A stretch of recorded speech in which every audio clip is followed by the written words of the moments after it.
अस्सलाम वालेकुम। जैसे आप लोगों को पता है कि हमारे 9th class chapter number 7 complete हो चुका है और चैप्टर नंबर 7 हमारा था प्रॉपर्टीज ऑफ मैटर, जिसमें हमने मैटर की प्रॉपर्टीज डिस्कस की। मतलब कौन सी प्रॉपर्टी, मैकेनिकल प्रॉपर्टीज हमने डिस्कस की, जिसमें प्रेशर, डेंसिटी, मुख्तलिफ किस्म की प्रॉपर्टी थी और वो तमाम प्रॉपर्टीज हमने सॉलिड्स, लिक्विड्स, तमाम किस्म की ऑब्जेक्ट की डिस्कस कर ली। अच्छा, आज से हम स्टार्ट कर रहे हैं चैप्टर नंबर 8 जो है थर्मल प्रॉपर्टीज ऑफ मैटर। मतलब क्या है कि इसमें हम मैटर की सिर्फ और सिर्फ थर्मल प्रॉपर्टीज को डिस्कस करेंगे। थर्मल प्रॉपर्टीज मुराद आपके पास सॉलिड, लिक्विड और गैस, तीन किस्म की मैटर टाइप्स है। और अब हम यहाँ पे इसमें क्या करते हैं, अगर लिक्विड को हीट देंगे तो उसमें क्या चेंजेस आएगी, या सॉलिड को हीट देंगे तो उसमें क्या चेंजेस आएगी, या उससे हीट निकालेंगे तो उसमें किस किस्म की चेंजेस आएगी। ये वाला जो चैप्टर है इसके रिलेटेड है कि मतलब हीट देने से मैटर में क्या चेंज आती है और हीट निकालने से क्या चेंज आती है। तो इसमें हमारा जो पहला टॉपिक है वो है टेम्परेचर,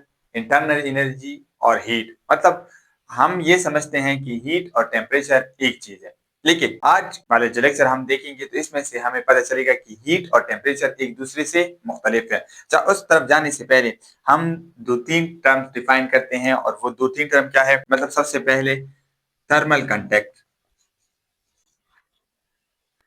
के, थर्मल कांटेक्ट किसे कहते हैं। अब देखिए, मिसाल के तौर पर आपके पास एक बॉडी है, ये कोई बॉडी है और ये इसकी सराउंडिंग है। अगर ये बॉडी इस सराउंडिंग के साथ थर्मल कांटेक्ट में होगी तभी यहां से हीट या तो इधर ट्रांसफर होगी या इस बॉडी से आउटसाइड आएगी। किसी का भी इंटरनल टेम्परेचर ज्यादा होगा तो वो हीट दूसरी तरफ ट्रांसफर करती है। जैसे हमें पता है कि हमेशा पानी हाइट से नीचे की तरफ आती है, इसी तरह भी जहां पे भी दो बॉडी का टेम्परेचर डिफरेंस हो, एक का ज्यादा हो और एक का कम हो, तो वहां पे क्या होगा, टेम्परेचर जो है ना, वो टेम्परेचर हीट फ्लो स्टार्ट करेगी। तो इस चीज को हम कहते हैं थर्मल कांटेक्ट। आपने देखा होगा कि जब गर्मियों में आप बर्फ खरीदने जाते हैं तो यहाँ पे सन लगी होती है और वो इस पे हीट डायरेक्ट आ रही है, तो वो जो शॉप वाले होते हैं वो क्या करते हैं, यहाँ पे कोई कपड़ा सा वगैरह डाल देते हैं इसके ऊपर। अब ये क्या करें, इस कपड़े डालने से क्या होता है कि ये जो बर्फ है और इस सूरज की शुआएं जो आ रही है, इनकी थर्मल कंटेक्ट को खत्म कर लिया। जैसे ये थर्मल कंटेक्ट खत्म होगी तो ये बर्फ जो है वो पिघलने में ज्यादा टाइम लेगी। तो ये चीज हीट ट्रांसफर करने के लिए आपके पास दो बॉडी का थर्मल कंटेक्ट में होना जरूरी है। दूसरी चीज आती है थर्मल इक्विलिब्रियम के। थर्मल इक्विलिब्रियम किसे कहते हैं, मिसाल के तौर पर आप चाय रख लेते हैं और चाय का जो टेम्परेचर है वो 80 सेंटीग्रेड है और ये जो सराउंडिंग है इसकी टेम्परेचर 25 है, और ये दोनों आपस में क्या हो, थर्मल कांटेक्ट में हो। अब यहाँ से हमें पता है कि हमेशा हीट जो है वो हायर से लोअर की तरफ आएगी, तो यहाँ से हीट बाहर की तरफ आएगी। कब तक आएगी, जब तक इस चाय का टेम्परेचर भी 25 ना हो जाए। जैसे ही चाय का टेम्परेचर 25 हो जाएगा तो ये दोनों आपस में थर्मल इक्विलिब्रियम में आ जाएंगे। हम कहते हैं कि इन दोनों का टेम्परेचर क्या है, अब बराबर है। तो ये इस प्रोसेस को हम जब एक हॉट बॉडी से कोल्ड बॉडी की तरफ हीट फ्लो कर रही है, और कब तक करेगी, जब दोनों की टेम्परेचर सेम हो जाए, तो हम कहते हैं कि ये दोनों अब क्या है, थर्मल इक्विलिब्रियम में है। तो ये दो चीजें समझने जरूरी थी। और अब हम आते हैं मेन टॉपिक की तरफ, और वो है टेम्परेचर, इंटरनल एनर्जी और हीट। तो सबसे पहले हम डिफाइन करते हैं टेम्परेचर के। टेम्परेचर किसे कहते हैं, तो बचपन से जो आप डेफिनेशन सुनते आ रहे हैं कि द डिग्री ऑफ हॉटनेस और coldness about some standard is called temperature. किसी भी बॉडी का किसी खास स्टैंडर्ड से जो कोल्डनेस और हॉटनेस है, इसको हम कहते हैं टेम्परेचर। मिसाल के तौर पर हम आइस पॉइंट हम ले लेते हैं, वो क्या लेते हैं, 0। अब 0 आपने एक स्टैंडर्ड सेलेक्ट कर लिया, तो अब इससे ये कितना ज्यादा ऊपर जाएगा, मिसाल के तौर पर 25 है, तो ये इसके क्या कहलाता है, आपके पास टेम्परेचर इसकी 25 सेंटीग्रेड कहलाती है। इसी तरह अगर ये पीछे की तरफ आ रहे हैं, मतलब यहाँ पे 12 की तरफ आ गया, तो हम कहते हैं कि अब ये इसकी टेम्परेचर क्या हो रही है, कम हो रही है। तो किसी भी स्टैंडर्ड से हॉटनेस या कोल्डनेस को हम कहते हैं टेम्परेचर। अच्छा, ये तो आप बचपन से डिफिनेशन सुनते आ रहे हैं। इसी तरह अब हम इसकी एक और डिफिनेशन आज सीखते हैं। मिसाल के तौर पर आप एक बीकर ले लें और वो पानी है उसमें, और पानी की मॉलिक्यूल्स है। सही है, कुछ पानी के मॉलिक्यूल्स है। अब हम क्या कर लेते हैं, आपको पता है कि मॉलिक्यूल्स क्या करते हैं, काइनेटिक एनर्जी भी होती है उसमें, रोटेशनल मुख्तलिफ किस्म की एनर्जी भी होती है। तो टेम्परेचर की जो दूसरी डेफिनेशन बनती है वो इस तरह बनती है, the average kinetic energy of molecules is called temperature.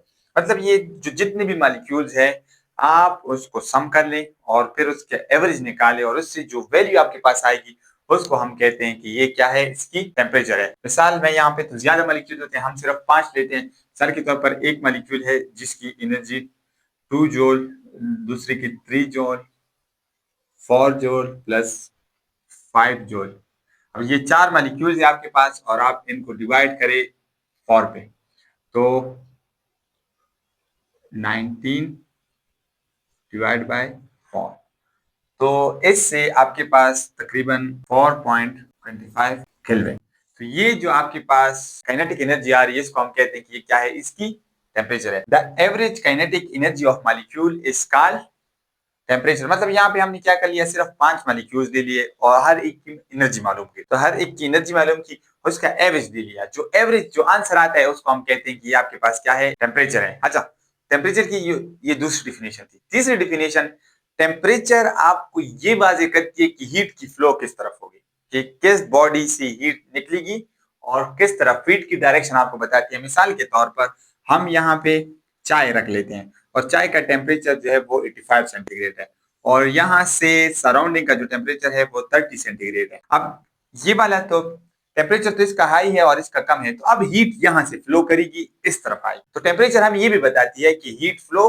किस तरफ होनी चाहिए। तो ये 3 डिफिनेशन हो गए आपके पास कि टेम्परेचर आपको हीट की डायरेक्शन बताती है कि आपकी बॉडी की हीट किस तरफ फ्लो करेगी, हमेशा हाइयर से लोअर की तरफ जाती है। तो यहाँ पे भी टेम्परेचर भी हाइयर से लोअर की तरफ जाएगी। तो ये था टेम्परेचर के बारे में। अब हम समझते हैं कि इंटरनल एनर्जी किसे कहते हैं। इंटरनल एनर्जी कहते हैं कि जब बॉडी हमारे पास मेटल्स होती है वो मुख्तलिफ किस्म के मॉलिक्यूल से मिलकर बनती है और पार्टिकल से मिलकर बनती है। तो आपके पास ये जो पार्टिकल्स है उसकी काइनेटिक एनर्जी भी होती है, रोटेशनल एनर्जी भी होती है। तो हम कहते हैं कि जो इंटरनल एनर्जी है ये आपके पास बराबर है sum of kinetic energy of molecules plus potential energy. तो इससे जो एनर्जी बनती है हम कहते हैं कि ये इस ऑब्जेक्ट की इंटरनल एनर्जी है। अच्छा, तो लास्ट वाला जो टर्म आता है वो आपके पास आता है हीट। हीट, ये जो मिसाल के तौर पर आपने ये जो चाय रखी है यहाँ पे सराउंडिंग पे और इसका 85 है और यहाँ से 30 है, यहाँ से जो टेम्परेचर की मदद से ये जो हीट फ्लो करती है ना, इसको हम कहते हैं कि ये फ्लो जो है एनर्जी है। हीट असल में क्या है, ये आपके पास हीट इज एनर्जी। हीट आपके पास क्या है, एक एनर्जी है, लेकिन ये कौन सी एनर्जी है, एनर्जी इन ट्रांजिट। अच्छा, ये आपके पास एनर्जी इन ट्रांजिट है, जो एक जिस्म से दूसरे जिस्म से या एक बॉडी से दूसरी बॉडी की तरफ ट्रांसफर हो रही है। तो इसको हम कहते हैं कि ये क्या है, हीट फ्लो ऑफ एनर्जी है। हॉट बॉडी से कोल्ड बॉडी की तरफ जो चीज ट्रांसफर हो रही है उसको हम कहते हैं हीट। तो इसको, और ये ट्रांजिट एनर्जी है। इस ट्रांजिट का क्या मतलब है कि ये जब एक बॉडी से निकलती है और दूसरी बॉडी में जाती है तो ये फिर उसकी टेम्परेचर नहीं बनती, ये उसकी क्या बनती है, इंटरनल एनर्जी बनेगी। और इंटरनल एनर्जी क्या होती है, सम ऑफ काइनेटिक और पोटेंशियल एनर्जी के बराबर होती है। मतलब हीट जब फ्लो करेगी तो उसकी इंटरनल एनर्जी को इंक्रीज करेगी, फिर जब इंटरनल एनर्जी बहुत ज्यादा इंक्रीज हो जाएगी तो उसकी एवरेज काइनेटिक एनर्जी भी इंक्रीज हो जाएगी, तो आपकी बॉडी का टेम्परेचर आहिस्ता आहिस्ता इंक्रीज होना शुरू हो जाएगा। तो इसमें फर्क क्या आ रहा है कि देखिए, टेम्परेचर आपके पास ये डिफाइन करता है कि average kinetic energy of molecules.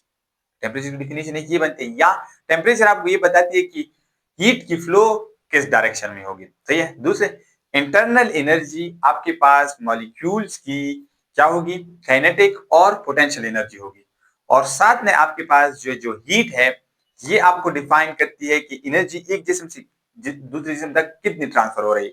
और इसको हम रिप्रेजेंट करते हैं क्यू से, और इसकी जो यूनिट होगी, क्योंकि ये एनर्जी है तो इसकी यूनिट भी आपके पास जूल होगी, जिसको हम जैसे रिप्रेजेंट करते हैं। तो ये था आज का लेक्चर। अगर इस हवाले से कोई क्वेश्चन हो तो हमें कमेंट सेक्शन में जरूर बताइए। ओके, अल्लाह हाफिज।